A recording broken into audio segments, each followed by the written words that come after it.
বৌদি, দাদাভাই কোথায়? দাদাভাই আসবে না? না, ওর ইচ্ছে করছে না। আর কি জানো তো, এই কদিন ওর ওপর দিয়ে যা গেল, আমি জানি মুখে কিছু না বললেও ভেতরে ভেতরে এখনো খুব কষ্ট পাচ্ছে, তাই আর জোর করলাম না। ভালো কাজ করেছে বৌদি। এই ডাম্পু, দাঁড়ো, আমি দেখছি। ডাম্পু, এই দাঁড়া।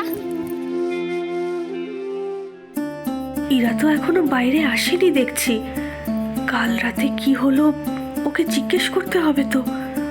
ওই মহিলা রোজ যান কোথায়? ডাম্পু, দেখ, দাঁড়া তুই এখানে। এই তো ঋতুদা। হ্যাঁ, আরে তুমি এত দেরি কেন করলে? আরে দেরি কোথায় করলাম, তো এখনো তো শুরুই হয়নি। এই তো এক্ষুনি সবাই চলে আসবে, সব শুরু হয়ে যাবে। হ্যাঁ, সে তো বুঝলাম। শোন না তিস্তা, বলছিলাম যে আজ তো হোলি, এদের দুজনকে ভাবছি রং মাখিয়ে একদম ভূত করে দেবো, কি বলিস? এই না, একদম না। একদম না মানে? হোলির দিন না বললে চলবে? বেশি স্মার্ট সেজে না, আমরাও কিন্তু রংটা লাগাতে পারি। আচ্ছা, বুঝলে তো ঋতুদা, ওরা আবার আমাদের সাথে চ্যালেঞ্জ করছে। ইয়েস, করছি। ওই দেখো, ওদের শুরু হয়ে গেছে। ওদের নিয়ে আমি ভাবছি না, ওরা এই ঝগড়া করবে, এই ভাব করে নেবে। আমি ভাবছি ইরা আর আকাশ কোথায়? আরে সেটাই তো, ওরা ঘরে কি করছে বলো তো?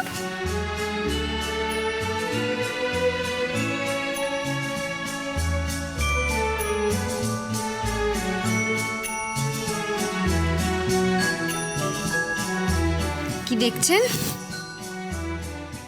আপনাকে।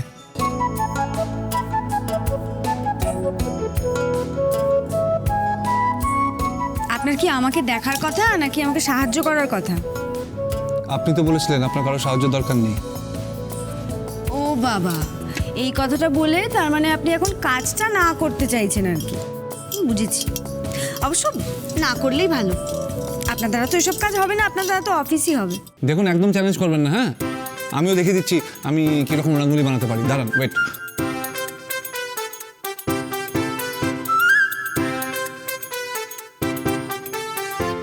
সরি, ভুল হয়ে গেল। এবার কি করব?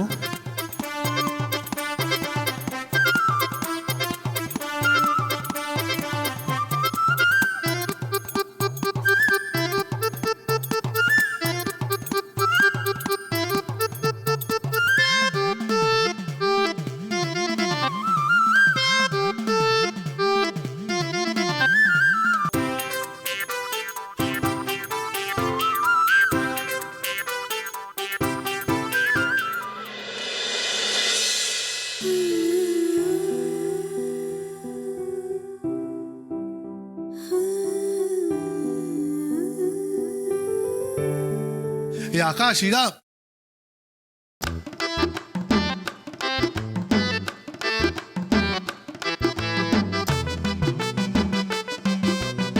বাস, এসে গেছিস। তোর আমার পিছনে ঘুরঘুর করা ছাড়া কোনো কাজ নেই? জানা, বাইরে গিয়ে রং খেল না। না না, ওইসব হবে না। আজ সবাই মিলে একসাথে রং খেলবো। তুমি একা একা রং খেলবে, ওইসব হতে দিচ্ছি না। আকাশ দা, বিয়ের পর কিন্তু এটা তোমাদের প্রথম দোল, তাই সবার আগে ইরাকে তুমি রং লাগাবে। এসব আবার কি? এসব আবার কি নিয়ম? আমি এসব নিয়ম মানি না। আমি জানতাম উনি এটাই বলবেন। উনি তো কিছুই মানেন না। ঠিক আছে, তুই আছিস, ডাম্পু আছে, ছুটি আছে, দাদাভাই আছে, আমাকে তো রং লাগাবার কত লোক আছে বল। চল।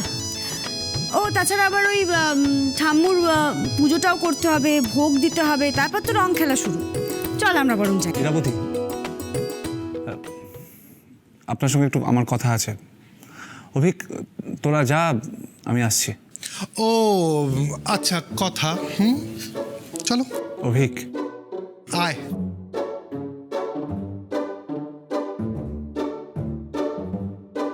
বলুন।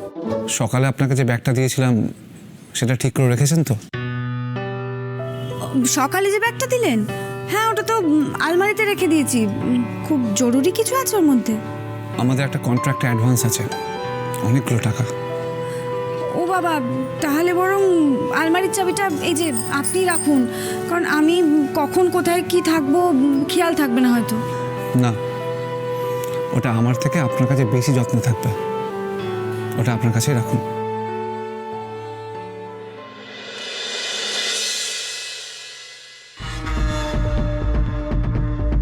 ইরা কোথায় গেল? ইরা, ওই তো।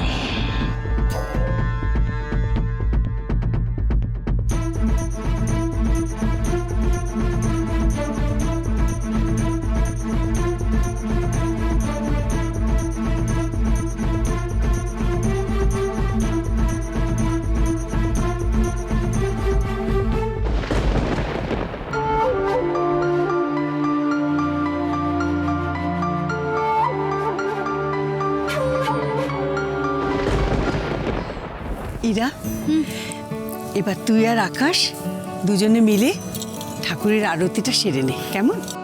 হ্যাঁ, কিন্তু উনি কোথায় গেলেন?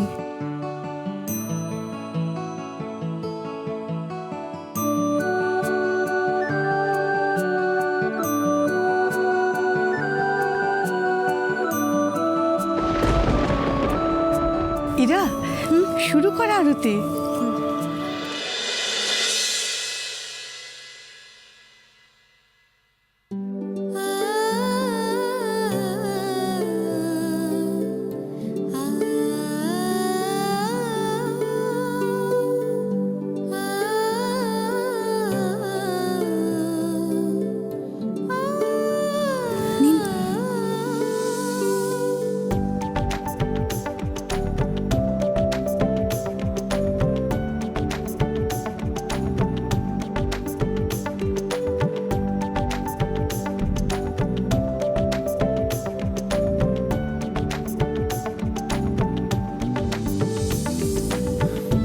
এবার আমরা রং খেলতে যাবো তো?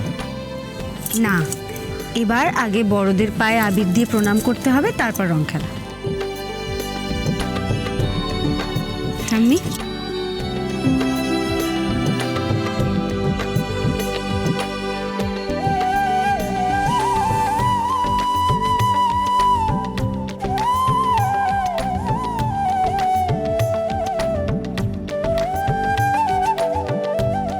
ঠাম্মু ছাড়া আর তো কেউ বড় নেই। আছেন। কে?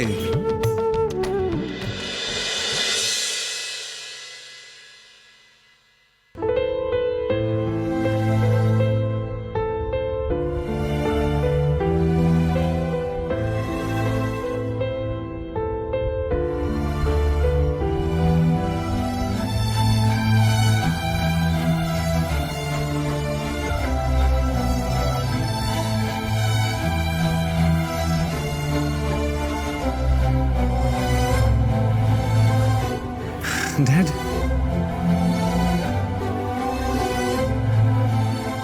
ড্যাড, তুমি কোথায় ছিলে? আমি তোমাকে কতবার ফোন করেছি, কত খুঁজেছি, আর তুমি... দাঁড়াও দাঁড়াও, এখন এসব কথা বলে আজকের অনুষ্ঠানে দেরি করব না। এখনকার মতো শুধু এইটুকু বলতে পারি যে আমি ফিরে এসেছি এই মেয়েটির জন্য। আমার ফোন বন্ধ ছিল, আজ ফোন খোলার পরে দেখলাম আমার ফোন জুড়ে শুধু ইরাবতীর মিসড কল। আর তারপর মেসেজগুলো পড়ার পর বুঝলাম যে আমি যত দূরেই থাকতে চাই না কেন, ইরাবতীর ডাক আমি উপেক্ষা করতে পারবো না। বেশি দিন দূরে আমি থাকতে পারবো না, তাই চলে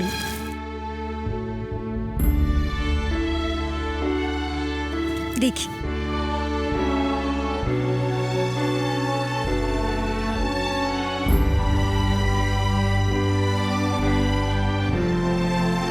তোমরা চিরকাল এরকম পাশাপাশি থেকো, হাসি খুশি থেকো, কেমন? বাবা, আপনি আমায় ক্ষমা করতে পেরেছেন তো? আমি বিশ্বাসই করি না তুমি কোনো ভুল করতে পারো, তাহলে ক্ষমার প্রশ্ন আসছে কোত্থেকে? তবে হ্যাঁ, একটুখানির জন্য কষ্ট পেয়েছিলাম ঠিকই, তবে বিশ্বাস হারাইনি। বাকি কথা পরে হবে, এখন চলো, দেখো কেমন ব্যবস্থা করেছি আমি। তোমার কথা মতো হয়েছে কিনা দেখতে হবে তো। চলো এসো। Thank you.